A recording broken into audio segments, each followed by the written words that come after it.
Magandang hapon mga kapatid, ako po si Cheryl Cosim at ito ang espesyal na serye ng Sagot Kita, Aplikante Serye. Araw na ulit ng Miyerkules, samahan niyo akong kilatisin ang mga kakandidato para sa 2025 midterm elections. Ano ang kanilang mga plataporma, advokasya, paano nila bibigyang solusyon ang mga mabibigat na problema sa bansa.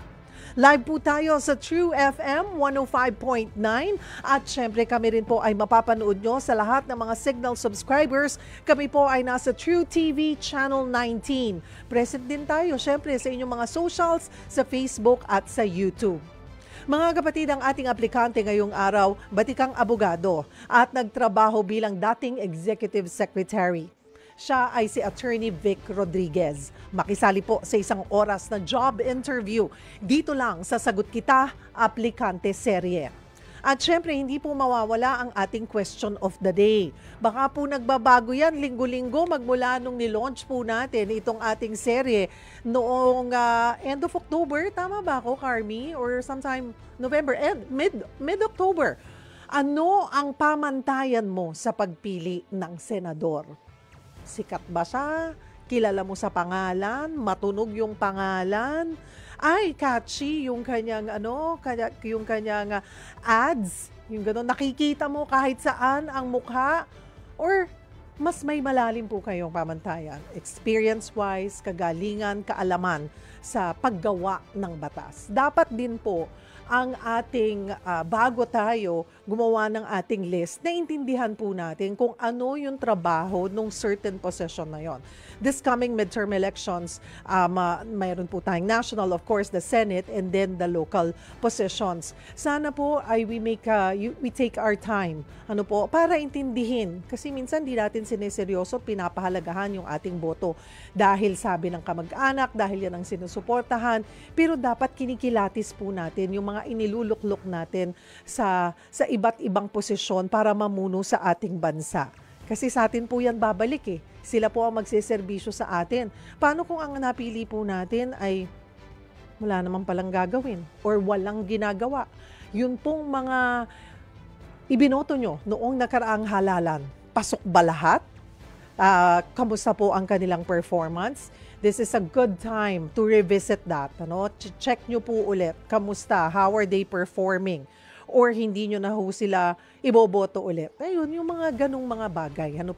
O mag-comment po kayo sa ating Facebook at YouTube live stream. Mamaya po ay babasahin natin yan isa-isa. At kung may gusto po kayong itanong diretsyo sa ating panauhin ngayong araw, maaari nyo po yung i-post sa ating Facebook or YouTube or tawag po kayo sa ating tanungan hotlines sa 8689-3289, 8689-3290. Again, that's 8689-3289 or 8689-3290. Sino nga ba ang senatorial aspirant na si Attorney Vic Rodriguez? Ang kanya pong buong pangalan, Victor Dairit Rodriguez. Ipinanganak po siya noong December 23, 1973. Nakapagtapos ng law degree sa University of Santo Tomas. Kumuha ng executive education sa National University of Singapore. Nanungkulan bilang Deputy General Counsel ng Integrated Bar of the Philippines. Naging barangay councilor at chairman sa Quezon City. At ngayon ay presidente ng Quezon City Trial Lawyers. Siya ang unang naging executive secretary ni Pangulong Bongbong Marcos. At nito lamang pong nakaraang taon, sometime July, ay inilabas nga po niya ang kanyang libro na Victor D. Rodriguez, Kingmaker. Uy, si Jerry Lirio pala to. Hi, by Jerry Lirio. So ito po, may bagong libro po ang ating guest. Pero ayan po, kasama natin. Maninibago tayo kasi pag nakakasama natin nun si Attorney Vic as an expert, as a law expert. Ngayon, kikilatisin natin siya. Ayan po, para tingnan natin kung maipapasok nyo po siya sa 12 senador na pipiliin natin this coming midterm elections.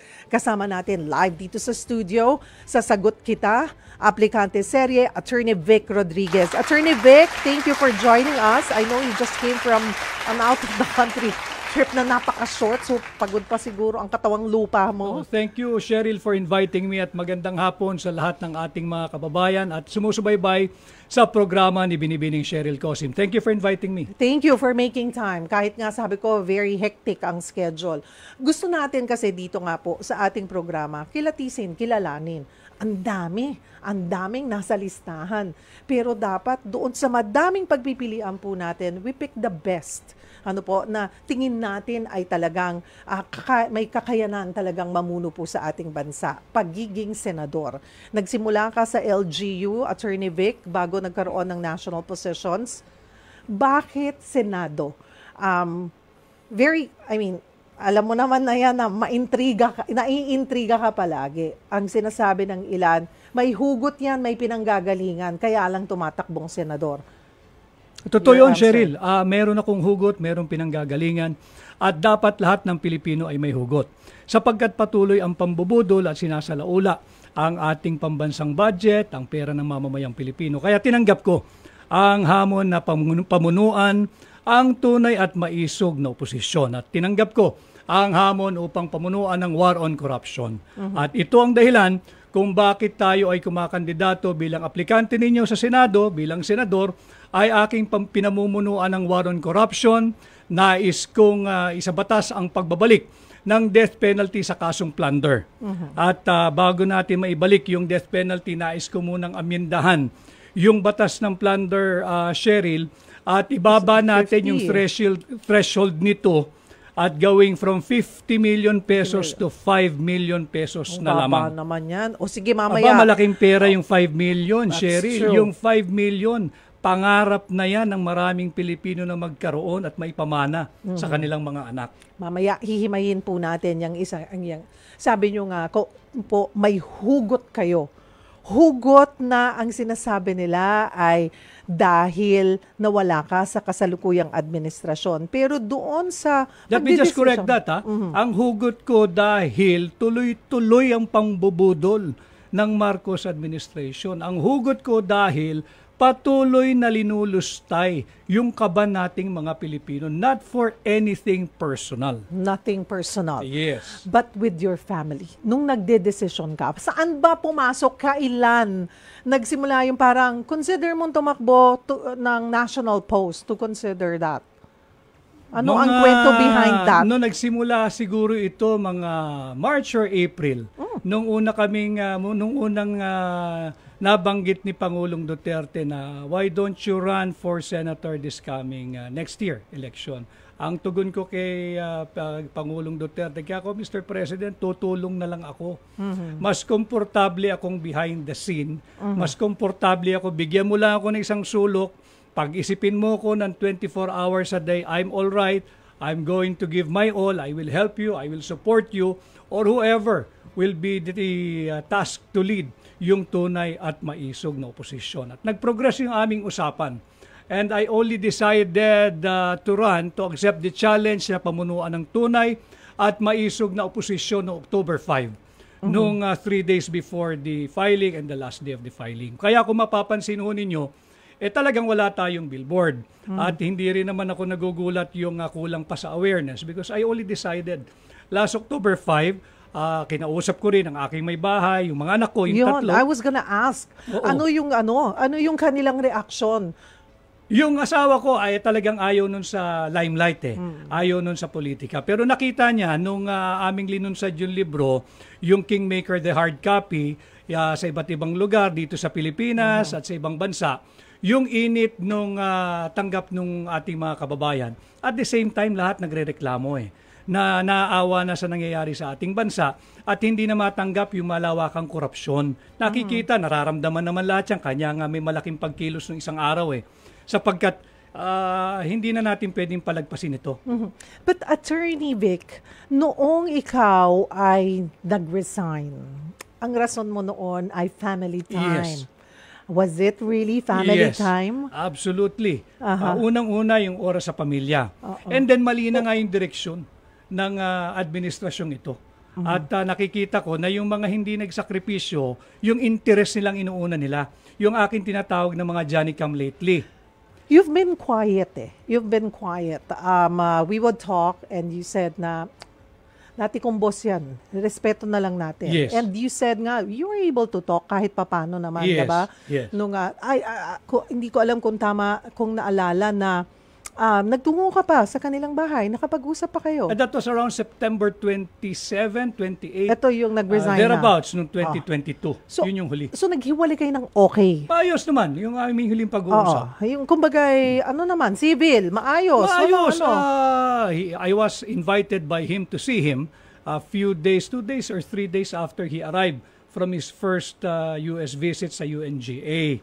At yun nga, nag-request ng meeting. Wala namang problema, magkaibigan kami. And yes, that's true. Mga kababayan, ako ho ay subject of many requests na mag-interview, exit interview, kung ano man tawag na interview. Ako nagsabi kahit sa iyo, Sherry, Yes, tama yung sinabi yes. mo. Ako, yaan natin. Let's give him a chance to prove his worth at yung mga magagandang salita na nabitawan nung kampanya. Pero bakit ka nga talaga nag-resign maliban sa family time? May iba bang rason na ngayon ay handa ka nang sabihin? Because yung sinabi ko na ito, untenable na yung aking sitwasyon, yung aking position doon sa napakaraming issue sa loob ng Malacanang. Iba yung tinatahak ng direksyon nung mga Johnny Come Lately nga.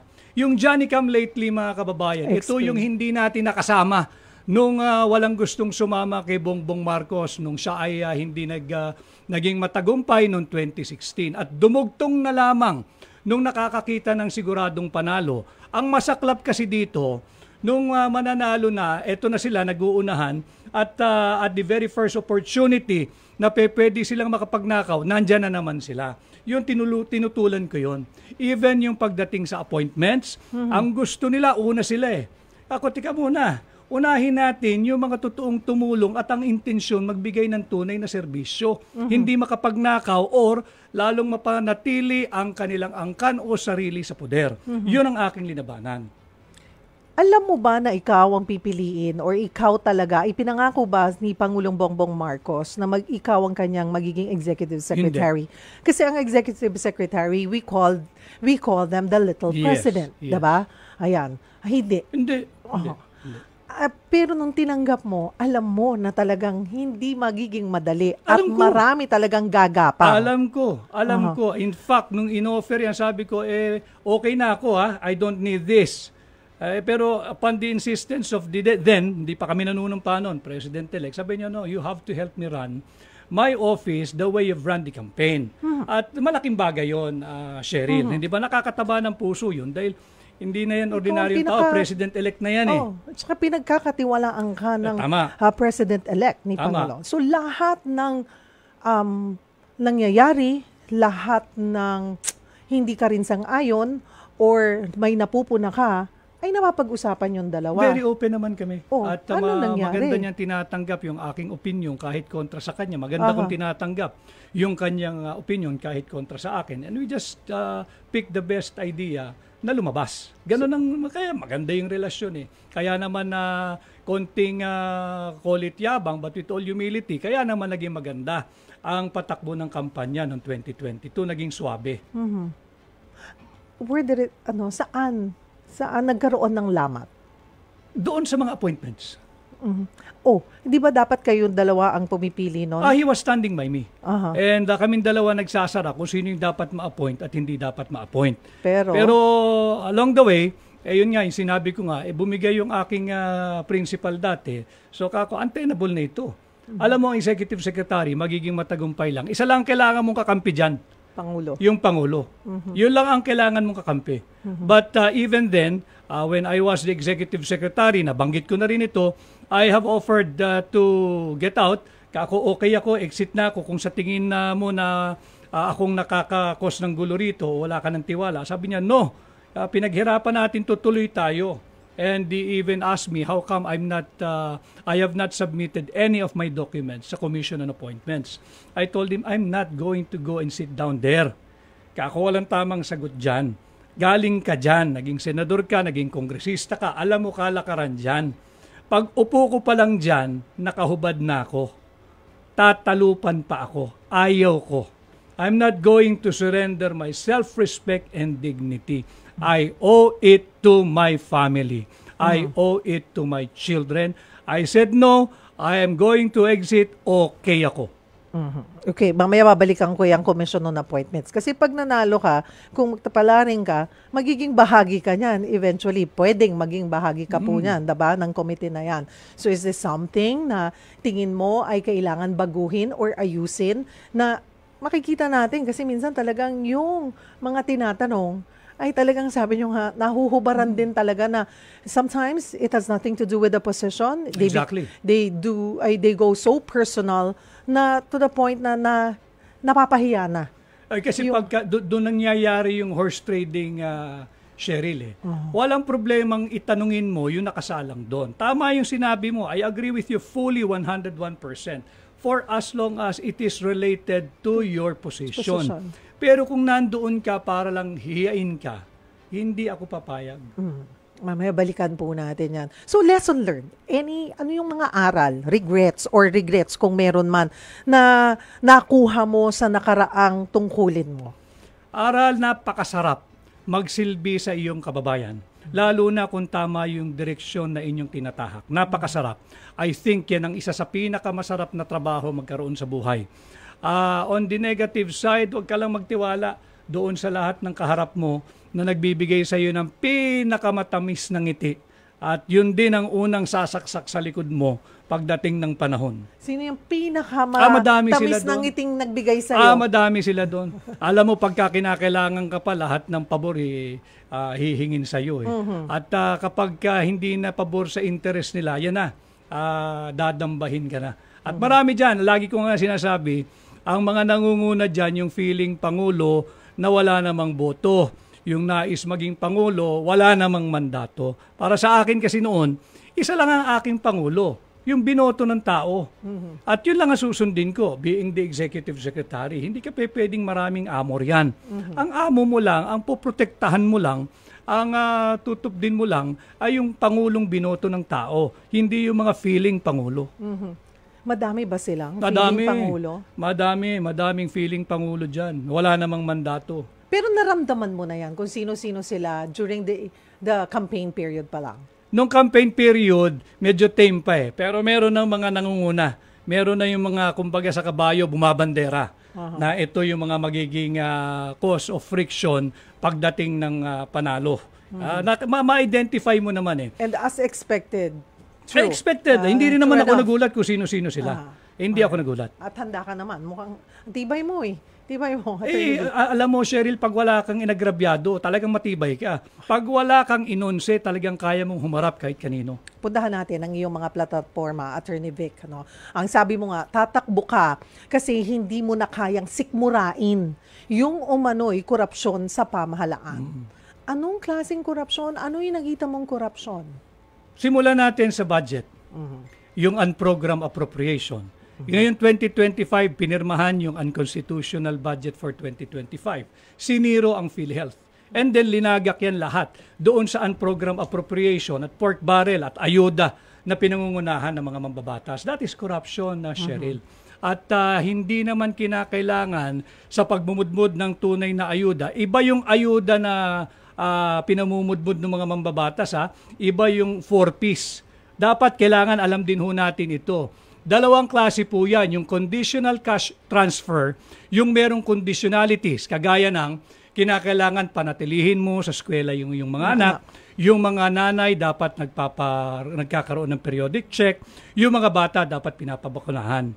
Yung ayuda na pinangungunahan ng mga mambabatas, unconditional cash transfer yan. Walang buting idinudulot yan.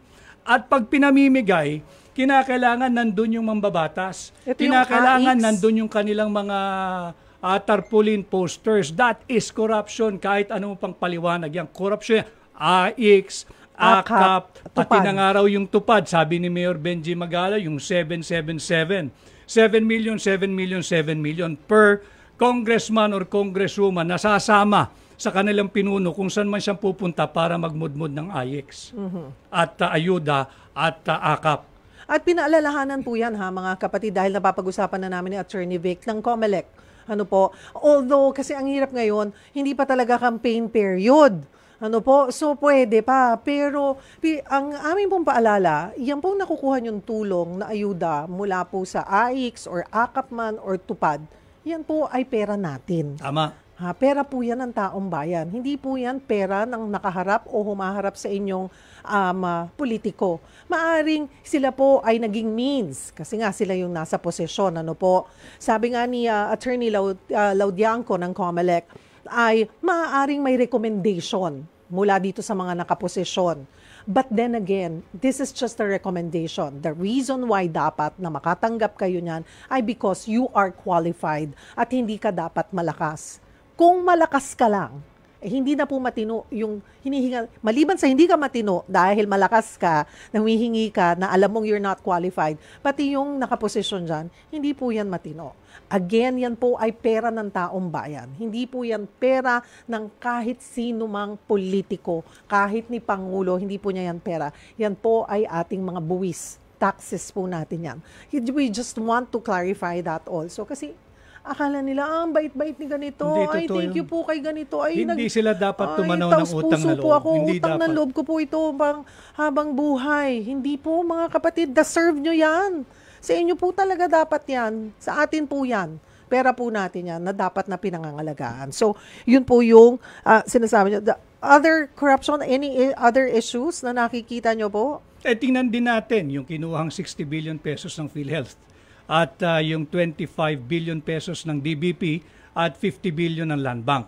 At ito'y nagbunsod ng isang pahayag mula sa International Monetary Fund na sinasabihan ng IMF, ang DBP at Land Bank, you have to find a way to restore your capital bago kayo magkaproblema. Kasi nga, linagay yung 25 billion ng DBP at 50 billion ng Land Bank doon sa non-performing Maharlika Investment Fund na hindi naman dapat.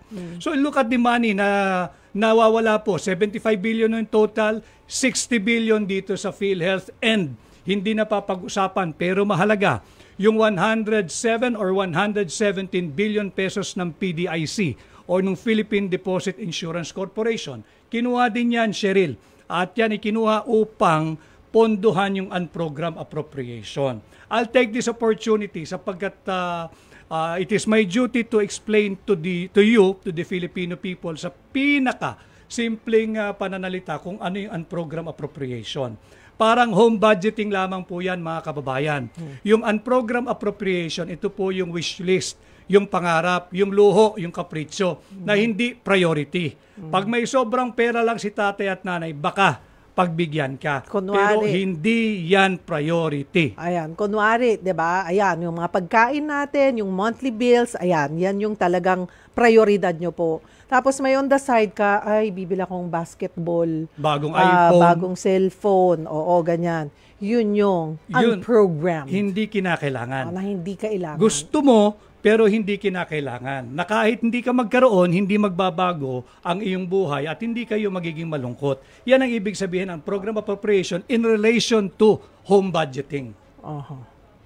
Sa ating pagbabalik, pag-usapan po natin, kanina nabanggit nyo na yung plunder from 50 million down to 5M. Kung kayo po ipapalarin, yung plunder alone, napakabigat ng parusa po dyan. Mas balikan po natin, mas detalyihin natin yung iba pang advokasya or gustong isulong po ni Attorney Vic Rodriguez kung sakali man po siya ipalarin sa Senado.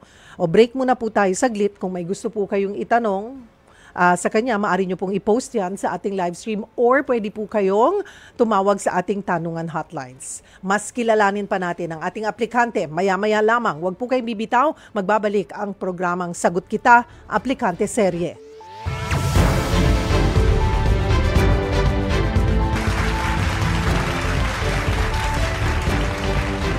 Nagbabalik po ang Sagot Kita Aplikante Serye. Ako po si Cheryl Cosim at kasama natin ang senatorial aspirant na si Attorney Vic Rodriguez. Ituloy natin ang usapan tungkol sa inyong plataforma. Sinabi mo na ibabalik mo ang death penalty para sa kasong plunder at droga. Okay, bakit specifically ito para sa mga kasong ito, plunder and illegal drugs? Sapagkat ako naniniwala, Cheryl, na ang ating bansa at kaya maraming mahirap, the alpha and the omega of the many ills of our country is the budget. Yung yearly piece of legislation that Congress passes year in, year out. Yan ang pinagmumulan ng ating kahirapan. Kaya ako nais ibaba yung halaga ng plunder from 50 million to 5 million para matuldukan na yung kultura ng korupsyon sa gobyerno, para matuldukan na yung pagpalit-palit ng posisyon ng iisang pamilya dahil ginagawa nilang hanap buhay ang pwesto sa gobyerno. At ako'y naniniwala na kinakailangan na nating simulan yung war on corruption at alam ko kung paano gawin ito. By amending first the plunder law, reducing the threshold from 50 million to 5 million, many are reaching out at sinasabi, baka pwede 1 million na lang. And I also agree with them dahil ang pagnanakaw ay pagnanakaw regardless of the amount.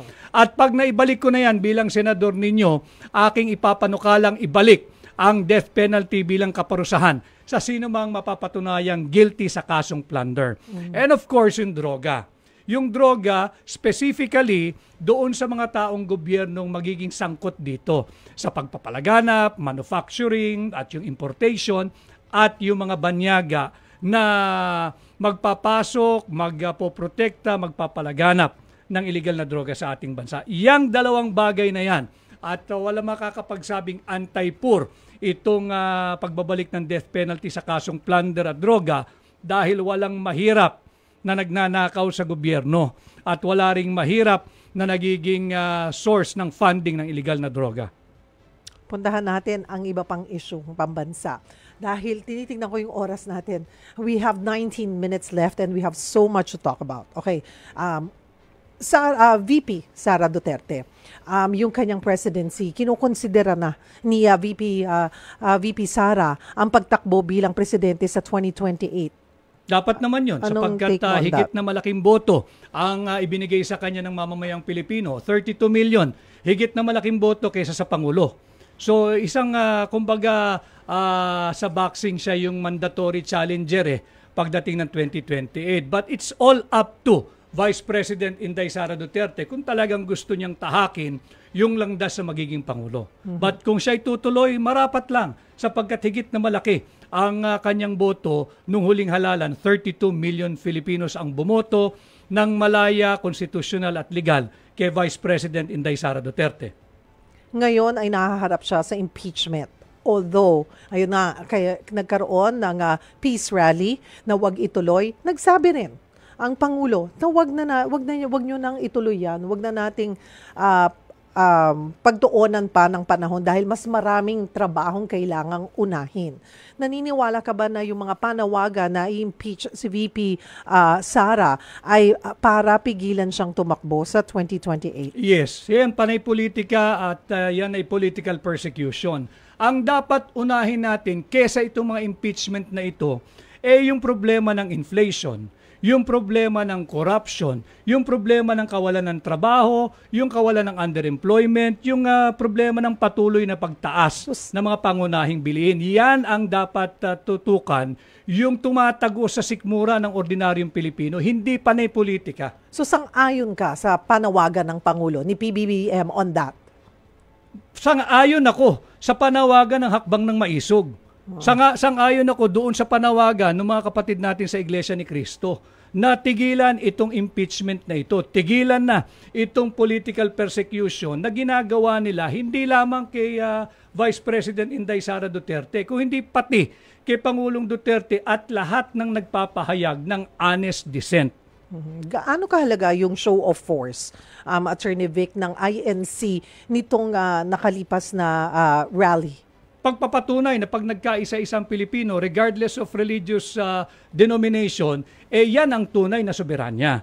At yan ay pagkilala doon sa ating karapatan na maging bahagi sa lahat ng antas ng any political, economic, or social decision-making that this government and any administration for that matter will be making. Nakatakda ng ilabas ng NBI yung kanilang findings sa investigasyon sa umano'y death threats ni VP Duterte kay PBBM bilang abogado. Ano ang tingin nyo ho rito? I have yet to see. We have to wait. kung ano yung magiging desisyon ng Department of Justice or NBI diyan sa kanilang ginagawang investigation. Anyone who will be making a comment is premature. Let's wait for the release of the findings by the National Bureau of Investigation. Kanina na pag-usapan na natin yung sa PhilHealth and then also itong mga AKAP program. Okay, wala ng confidential funds ang ilang ahensya kabilang ang OVP. Noong ikaw ay dating executive secretary at ngayon naintindihan nyo na saan ba napupunta or ano ba yung confidential funds, what's your take on confidential funds sa iba't ibang ahensya? Walang pondo ang OVP. Nung time na nandoon pa ako at nung 2022. Because sumulat ang Office of the Vice President sa Office of the President. Maaari ba ako magkaroon ng confidential fund? Sumagot ang Office of the President, maaari, bibigyan kita. O bakit si Inday Sara lang iniimbestigahan? Wala siyang confidential fund. Nagtanong siya, pwede ba rin ako magkaroon ng confidential fund? Sumagot ang tanggapan ng Pangulo, pwede. Bibigyan kita galing sa sarili kong pondo. Pero ang lumalabas sa kwento, putol OVP lang si Vice President Inday Sara lang Saan siya kumuha ng confidential fund? Yun dapat muna kinikwento natin ng buo. At ngayon naman, yung sinasabing marami ng ahensya ang walang confidential fund, okay naman yun. Basta dapat across the board. Yung hindi kinakailangan ng confidential fund, di wag nang bigyan. Ngayon, kahit naman magpatuloy ang confidential fund, basta't nandyan ang COA. Gawin ng COA ang trabaho nila, wala tayong magiging problema sa funding I mean, yung kung paano ginasta ito Ang nangyayari lamang, pinangungunahan ng Kongreso yung trabaho ng COA. Hindi pa tapos yung findings ng COA. Inuunahan na nila Meron pang palugit ang Office of the Vice President to submit yung mga kulang na document o magkakumpletuhin yung documentation. So, premature lahat ito. Puntahan ko yung war on drugs. Nananatili na malaking problema ito na kinakaharap ng ating bansa. What's your take on kung paano ito hinahandle ng kasalukuyang administrasyon kumpara sa nakalipas na administrasyon? Napakahina. Sapagkat punong-puno ng pagtatakip. Ano na nangyari? Alam mo ito, journalista ka, Cheryl. Ano na nangyari doon sa sinasabing biggest drug haul ever in the history of drug enforcement ng Pilipinas? Yung sa Alitagtag. Wala na tayong follow-up, wala nang nangyari. Wala na, tahimik sila. Ultimo yung nahuli, hindi pwedeng pangalanan, hindi pwedeng interviewin. Bakit yung mga cited in contempt nakukulong? Pinapangalanan, hinihiya. Bakit yung nahuli sa biggest drug haul ever sa kasaysayan ng Pilipinas, tahimik ang gobyerno? Mahina ang kanilang approach dito sa war on drugs. West Philippine Sea. What about the West Philippine Sea? Yung kung paano tayo mas assertive ngayon na protektahan kung ano ang sa atin. Dapat natin protektahan yung ano yung sa atin. But we have to help to diffuse and de-escalate the tension. We cannot afford to go to war with a superpower and nuclear-armed neighbor named China. Hindi natin kaya yan. At dapat ang ating handling dyan sa South China Sea, interes ng Pilipino, hindi interes ng ating banyagang alyado tulad ng Estados Unidos. I was gonna ask kung dapat ba tingin mo makipag-alliance sa US para nga mas mapaglaban natin ang ating soberanya. Wala naman dapat say ang US dito The problem is between China and the Philippines. Dapat tayo makipag-usap. Dapat natin sinusuri ano ba yung karakter ng ating adversary. Ang China traditionally hindi sumasailalim sa arbitration yan. Ang gusto niyan lagi bilateral, usap tayo. Yun ang inaantay nila.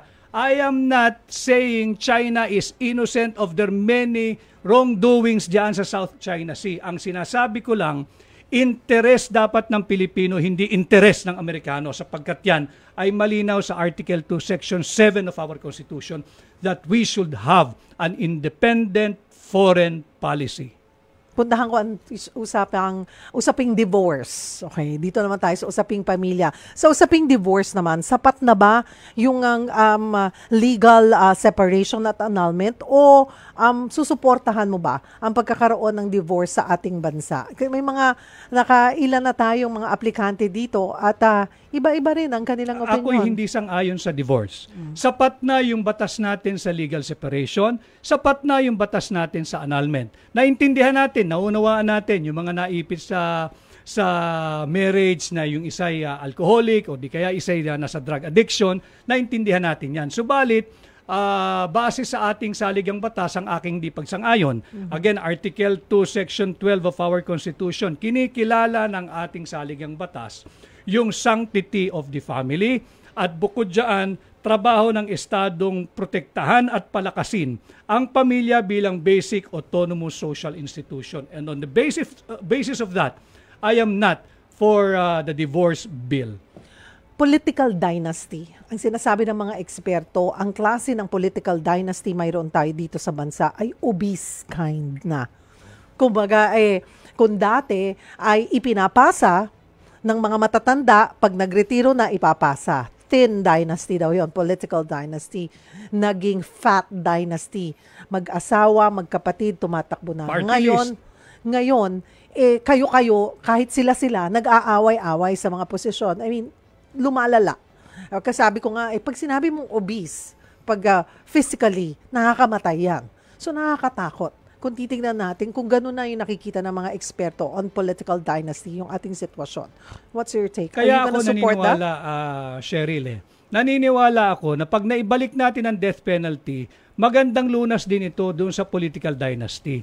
Bagamat hindi pa na-define what constitutes political dynasty, but ako naniniwala yung appetite nung mga pumapasok sa politika or public service, mababawasan pag nandyan na yung death penalty sa kasong plunder. Dahil ayaw mo naman sigurong mabitay yung misis mo, yung anak mo, yung apo mo, yung pamangkin mo, pagka ang layunin nyo sa pagpasok sa public service ay magnakaw. Kaya ako'y naniniwala, dapat ibalik ang death penalty at dapat maibaba ang threshold ng plunder from 50 million to 5 million. Magiging lunas din ito sa political dynasty. Mga kapatid, we have almost 9 minutes left. Ano po? Break tayo ng kaunti sa ating pagbabalik. Medyo kakalma tayo, mas magre-relax. Isasalang po natin ang ating aplikante sa ating Fast Talk. Huwag po kayong bibitaw, magbabalik ang programang Sagot Kita, Aplikante Serye. Nasa huling bahagi na po tayo. Eto na, oras na para sa Fast Talk. Ayan, Fast Talk. Something light. Okay? Sikapin kong sagutin.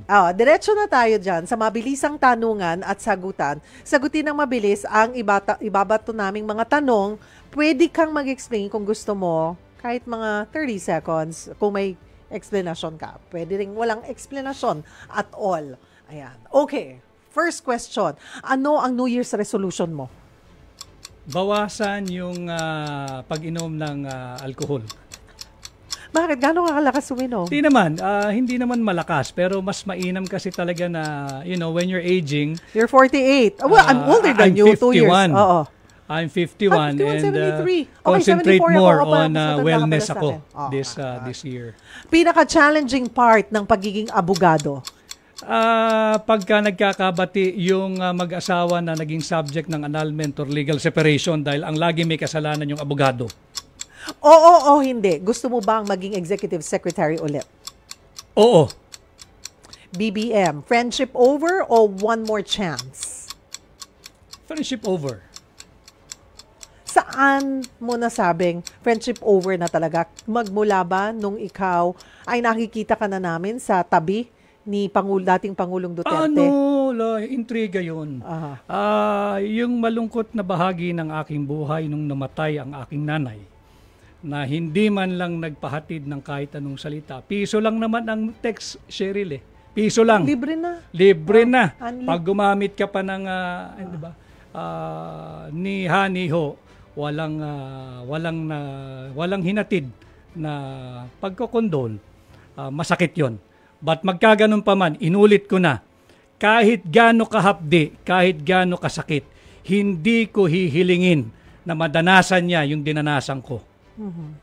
It was more of yung friendship. Doon talaga. Meron bang Doon ka kaibigan na badapa yung kaibigan mo ni hindi mo akayin?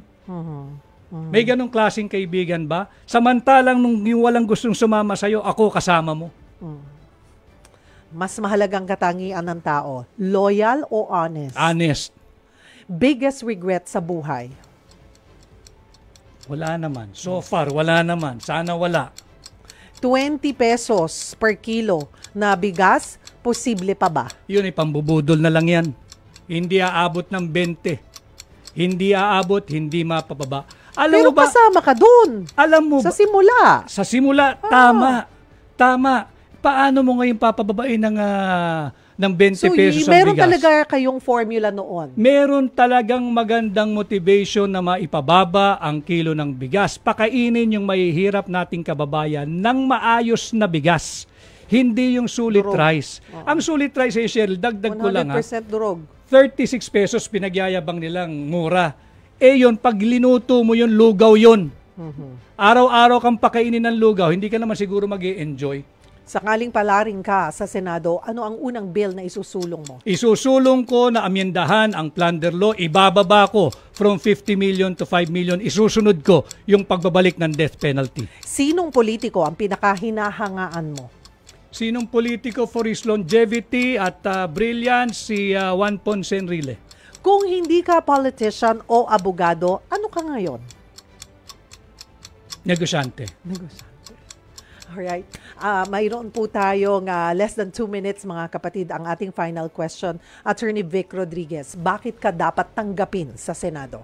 Sapagkat alam ko ang trabaho ng pagiging senador. Kaya po ako isang formal at opisyal na aplikante ninyo sa Senado, nais kong isulong ang ating war on corruption sa Senado bilang tunay at maisog na oposisyon. Ating babantayan ang budget simula pa lamang sa paglilimbag nito at habang sa ito'y binubuo na, hanggang sa ito'y mapirmahan na, hanggang sa ito'y gamitin ng mga ahensya.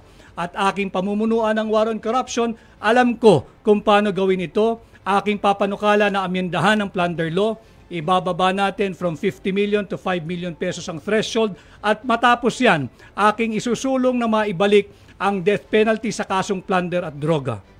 Marami pong salamat for taking the time. Thank you for joining us this afternoon, Senatorial Aspirant Attorney Vic Rodriguez.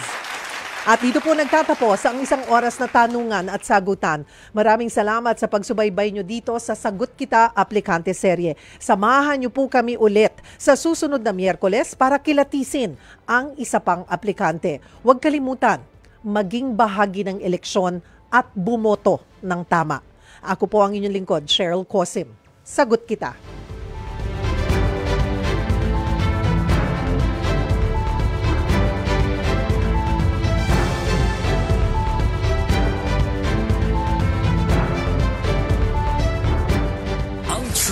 FM, totoong nasa kanan na po ng FM band sa 105.9. Dito tayo sa